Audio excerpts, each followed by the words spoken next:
This video I'll be showing you the SolidPlant P&ID 2015 introduction. As you can see, I have the P&ID open, and it is a very familiar 2D drawing interface, and I have a very simple drawing open. If you look across the menu bars, you'll see I have the P&ID library tab selected. If I select my pipelines, you'll notice that I have many different pipelines and secondary pipelines to choose from. We have different signal lines we can choose from.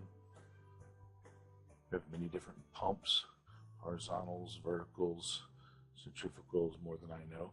We have many tanks. We have different heat exchangers. We also have many types of valves. If you notice at the bottom of the valves, we also have settings for our valves. Then we have the fittings. We also have specialty items. We also have instrumentation we can place in. All the things that are necessary for a standard professional P&ID drawing. Now, if you'll notice in my drawing here, I'm going to zoom into the bottom, and I'm going to demonstrate placing a simple pump and placing a couple of lines. So I'll go up on my pump tab, and I will select the horizontal centrifugal pump. I will place that, drag just a bit to scale it, and then I will place a heat exchanger.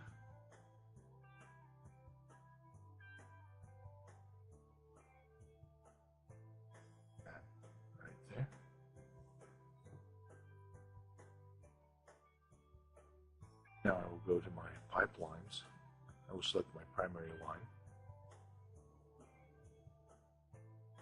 I will come down. I will branch off of my existing pipeline connecting the large tank to the first pump, and I will come down and place this into the inlet.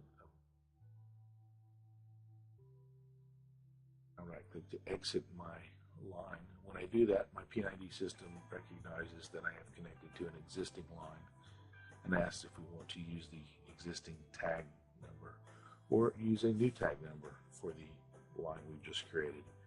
In this case, I want to use the existing tag number, so I will say yes on the dialog box to clear that away. Now I want to place another line going from the outlet of the pump. And we will connect this up to our off-page connector. This allows us to have pipelines that go to drawings on different sheets, and they're all connected, common and standard. Here we have simply added a few items and some lines. If I need to move my pump, I can simply select it and move it. I can use 2D drawing trick and line it up with an existing item, as I've just done. Pipelines will always follow. There you have SolidPlant P&ID 2015.